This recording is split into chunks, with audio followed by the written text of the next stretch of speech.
The Freedman Cemetery was established as a burial ground for Dallas's early African American population in 1861, and it's one of the largest freedmen cemeteries in the country.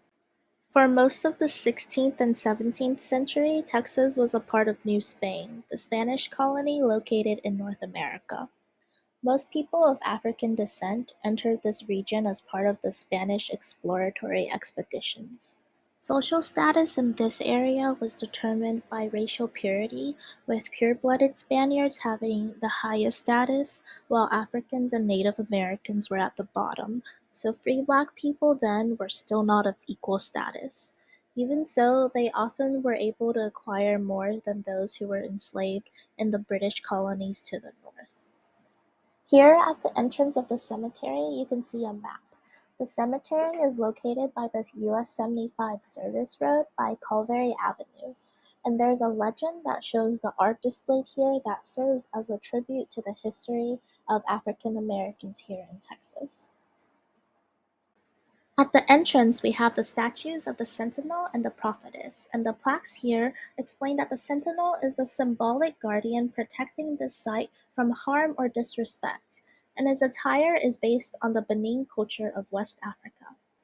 And to the right, the Prophetess is symbolic of the African oral historians who keep the knowledge and memories of their ancestors alive. As we walk past the entrance, we can look back to see two more statues, which are the struggling soul and violated soul. The violated soul is representing the violation of African women and the degrading nature of slavery. Their covered faces represent the loss of personal identity that many enslaved persons suffered from, as they were not treated like human beings but as property. The struggling soul is symbolic of the enslaved Africans' resistance to slavery and their constant struggle for freedom. This watery background here is representing the Atlantic Middle Passage that was part of the American slave trade. It was a difficult journey, which brought over an incredibly large number of Africans who were torn from their homes, and that was the beginning of slavery in the Americas. And here you can see that there are plaques along the gate with a few poems dedicated to this site. Although there were initially some number of African freedmen here in Texas, the expansion of slavery soon brought more Africans who were enslaved, and this number grew with the rise of cotton as the main export of colonial America.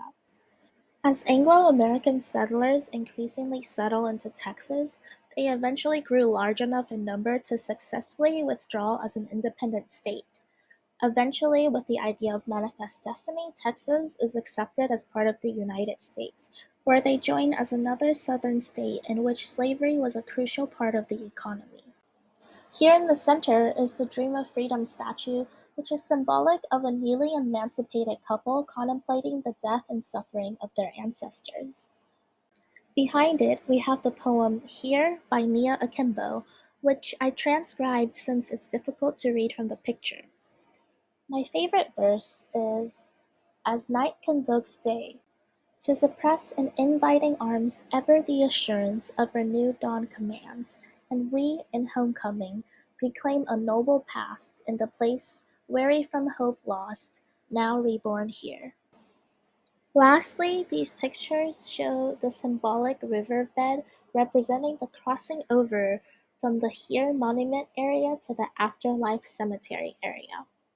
On June 19, 1865, slavery was officially declared illegal in Galveston, Texas. Freedman's Cemetery is what remains of the North Dallas Freedman's Town, a community that was from the Civil War through the 1970s and was the largest segregated African American enclave in Dallas, one of the largest in the nation. Today, the Freedman Cemetery stands as a memorial to the past and as a reminder of the African Americans who lived, struggled, and contributed to the history of this country here.